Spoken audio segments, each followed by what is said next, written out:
Dear friends, welcome to Biology Made Easy. Today in this video, we'll discuss double fertilization.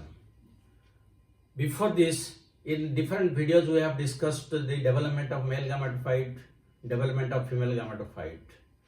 And after development of male and female gametophyte, fertilization should have taken place, but it could not take place because there is no pollination. And again, in another video, we have discussed the different types of pollination. It is self-pollination and cross-pollination. So now, the male gametophyte is ready for fertilization. The female gametophyte is ready for fertilization and pollination has taken place. So after this pollination, what are the post-pollination changes? How it will lead to fertilization? That we will discuss now. How the fertilization takes place. So now, the pollen grains, with the help by means of pollination, they have fallen on the stigma. Suppose this is one flower, this is the ovary style, and this is the stigma. Now the pollen grains have fallen here. The pollen grains have fallen. And how many pollen grains have fallen? It may be one, it may be hundreds, or it may be thousands. But do you think that once the pollination is complete, then immediately fertilization will take place? No. Because when pollination is taking place from one plant, it will, how many chances are there that it will fall on the same plant? Suppose the pollen grains from brinjal plant are moving in the air, or from rice plant they are moving in the air. Then what is the chance that they will fall only in rice plants? How the bamboo pollen grains will fall only in the bamboo? That can fall also in the rice plants, in wheat plants, in all types of plants. That will also fall on our head and eyes, ears, everywhere.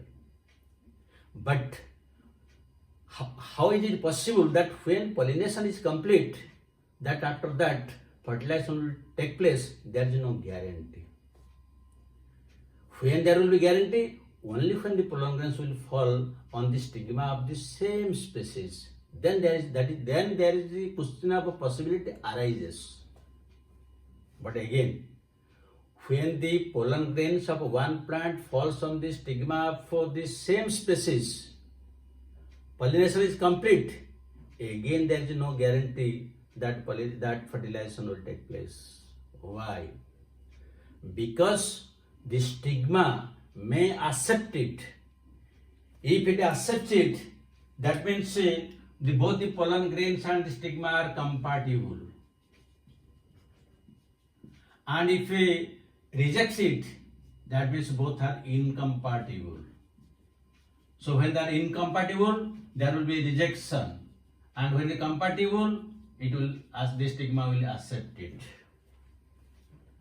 So whether they are compatible or incompatible, how it will be known?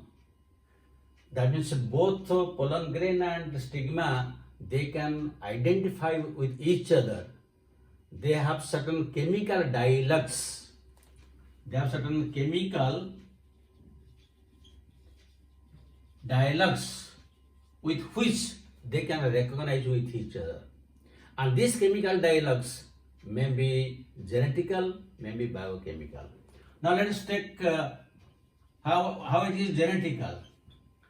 Usually for this sterility and fertility, there is one gene known as S gene, and it has different alleles like S1, S2, S3, S4.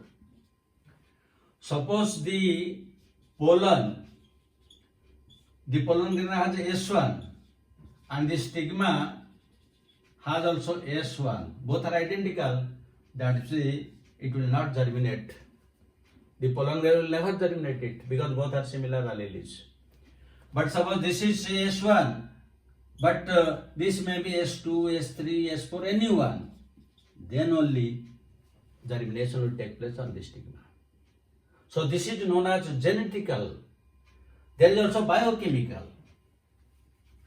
Now it is mostly known as chemical dialogue. So the biochemical, in some cases you will find that the stigma contains enzyme like ribonuclease or RNA degradase. RNA degradase enzyme.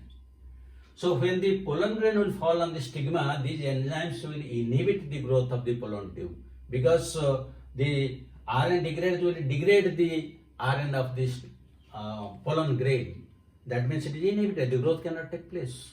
So in this way, either it may be genetical or it may be biochemical, that is both pollen grain and stigma, they undergo dialogues to identify whether both of them they are compatible or whether they are incompatible. If it is incompatibility rejected and if compatibility accepted. So nowadays the scientists, particularly the botanists, they are trying to know what are the different chemicals present on the stigma and the pollen grain, so that this compatibility or incompatibility reactions are taking place. Because once this is well known, then the plant breeders will exploit them in breeding programs. So it has a lot of advancement for the future science. Now, suppose it is compatible. So if it is compatible, now it will germinate. But again we have to see, when the pollen grain has fallen on the stigma, at which stage the pollen grain is there.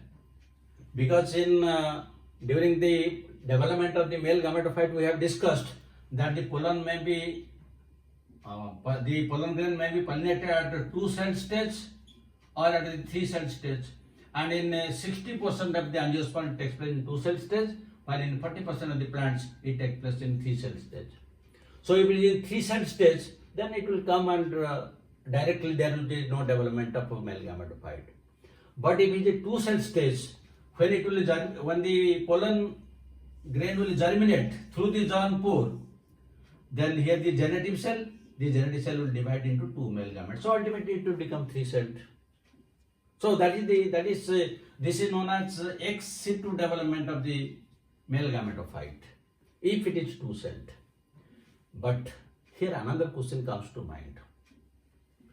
When the pollen grain will germinate and the vegetative cell that will come in the form of a pollen tube. This is also known as tube cell. And how many pollen grains will come? It may be hundreds or thousands. Have you ever counted the seeds in brinjal? No, because thousands of seeds are there. Have you counted the seeds in tomato, small size? No, because that will be in hundreds. That means hundreds and thousands of seeds are there, means hundreds or thousands of ovules have been fertilized. That means thousands of pollen tubes have entered through this style. And each one has fertilized one ovule, so that the large number, hundreds and thousands of seeds have been formed. So all this will come out, but how much distance they have to travel, that depends on the length of the style. If the style is very short, like this, then they have to travel a very short distance. If the style is very long, and the longest style is found in case of maize. In maize, the size is around 50 centimeters. And you know that this several styles are present in the maize cob, which is known as tassel. So they are just emerging out of the sporadic inflorescence. So it depends upon the distance which they will travel.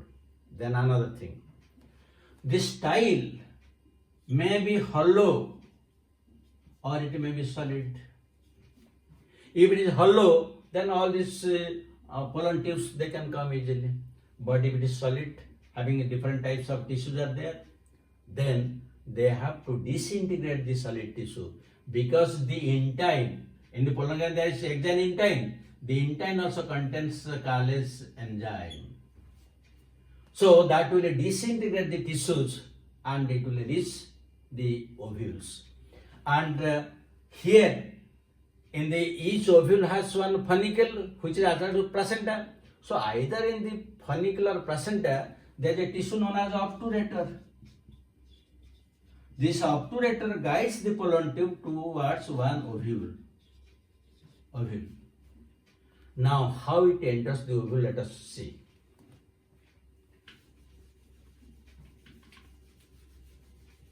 So for this we have to draw one diagram of the female gametophyte and how the whole fertilization, other things are taking place, we have to discuss.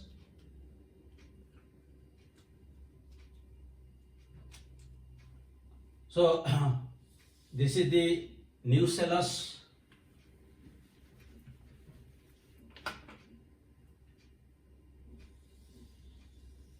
This is the nucleus, and within the nucleus there is a female gametophyte. This is the female gametophyte. This is the egg. These are the synergids. These are the two polar nuclei, and these are the three antipodal cells. This is the egg. These are the synergids. And the synergids have some finger-like projections known as filiform apparatus. This is known as filiform apparatus. This is micropylar site, this is chalazogamy site.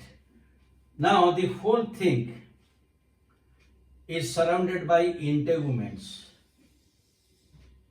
This is one integument, then this is another integument, and this is the funicle. So this is the structure of anatropous ovule, because anatropous ovule is found in more than 82% of the angiosperms. So this is inverted. This is the micropyle. And if we draw the structure of the ovary, suppose this is the ovary. This is the ovary and this is the style, then stigma is there, upwards. And in this there is a single ovule, because if we draw a single ovule, it is, we can explain easily. Now see, the pollen tube along with the gametes is coming from this side. Now this is the pollen tube. Pollen tube is coming. And the micropyle is on this side. So the pollen grain has to move all the distance. It has to move all the distance through it. So if it will enter through this micropyle, then it is known as porogamy. Porogamy. Because it enters through the micropyle. Now if it will enter somewhere in between, then it is known as mesogamy. Mesogamy. That means it enters through integuments. And if it will enter through this chalazogamy site, then that is known as chalazogamy. Chalazogamy, or you can tell mesogamy. So these are the three types. It may be porogamy, it may be mesogamy, or it may be chalazogamy. But now it will enter into the ovule. That means it will enter into the ovule either through the micropyle or through the chalaza or through the integuments. But its final entry into the female gametophyte will be only through the micropyle. That means even if it comes in this side, then again it has to come here. If it is mesogamy, then it has to come. So the final entry into the female gametophyte in the embryo sac is only through the micropylar end, whatever may be the entry. Now the pollen tube, it carries two male gametes. These are the two male gametes. Now once it reaches the micropylar end, listen very carefully. Once it enters to the micropylar end, how it will enter into the female gametophyte, that will be directed by this filiform apparatus.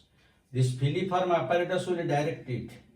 Because the filiform apparatus, it will give some chemical stimulus to the pollen tube, so that the pollen tube will enter into one of the synergids. That is the main function of the filiform.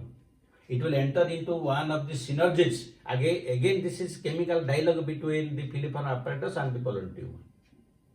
And once it enters into one of the synergids, the two male gametes, they will be released. The two male gametes will be released here. So starting from the falling of the pollen grain on the stigma, whether it is compatible or incompatible, that is identified. Then it moves through the style, and finally it enters either through the micropyle or through chalaza or through into the ovule, and finally entry to the female gametophyte through this micropylar end into the synergies through chemical mediated interaction between filiform apparatus and the pollen tube. Till this point, the whole thing is known as pollen pistil interaction.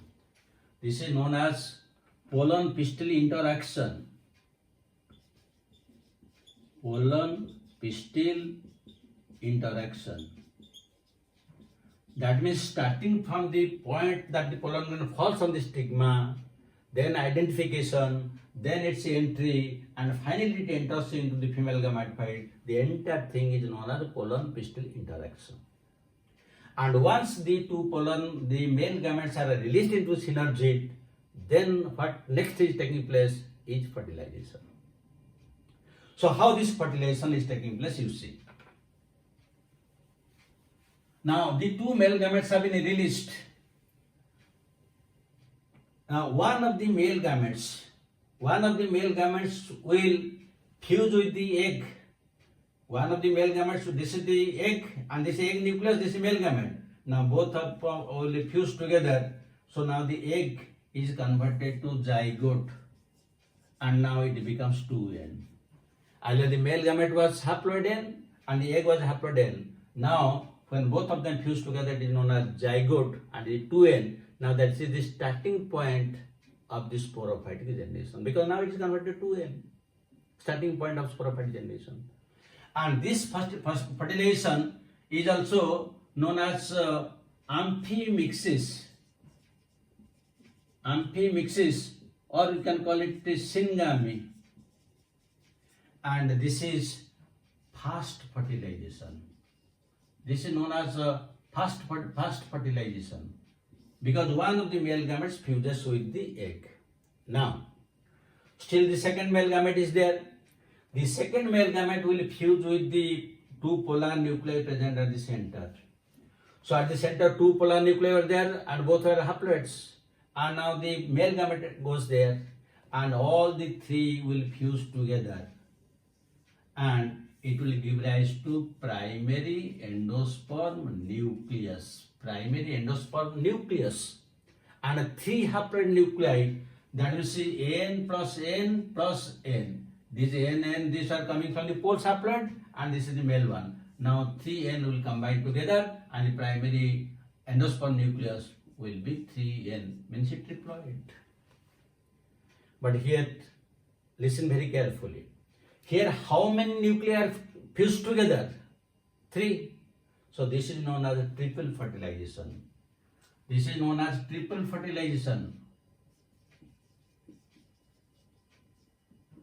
Because 3 nuclei are fused together. So this is triple fertilization or triple fusion. Triple fusion. This is known as triple fusion. Now you see, out of the two male gametes, one male gamete fuses with the egg to give rise to zygote. This is first fertilization. The second male gamete fuses with the polar nuclei. This is known as second fertilization. That means the two male gametes, they fertilize two different things. One gives rise to zygote, the other gives rise to primary endosperm nucleus. This is known as a double fertilization. So in double fertilization, what is first one? One of the male gamete fuses with the egg to give rise to zygote. First. What is second fertilization? The second male gamete fuses with the polar nuclei or secondary nuclei to give rise to primary endosperm nucleus, which is 3N, triploid. That is second fertilization. And both combined together, it is double fertilization. This double fertilization is characteristics of only angiosperms. This double fertilization is not found in any other plant. It is not found in case of gymnosperms. Only it is the characteristics of only angiosperm, double fertilization. So now it is clear what is first fertilization, what is second fertilization, what is a triple fusion, and what is double fertilization. Everything is clear. So now once the fertilization is complete, then this zygote will give rise to embryo, and the primary endosperm nucleus will give rise to primary endosperm cell, which will give rise to the endosperm. and after fertilization is complete, the post-fertilization changes will take place. But those things we'll discuss only in the next video. But let us discuss questions.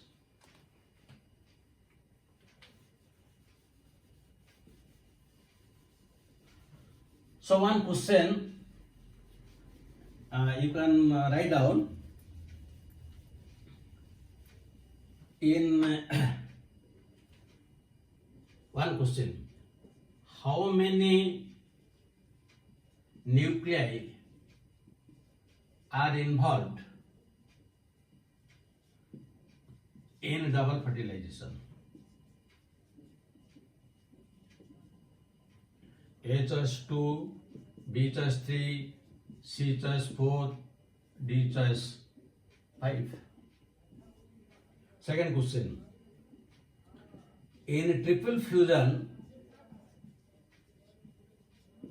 the three nuclei are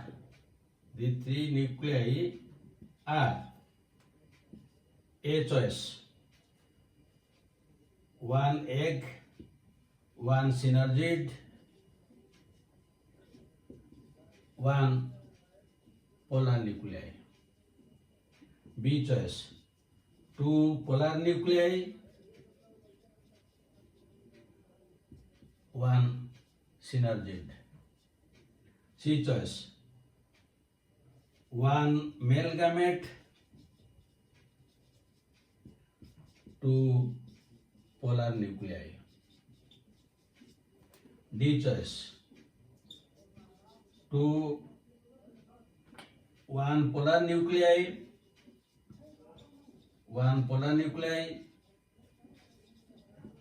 one synergid, one antipodal cell.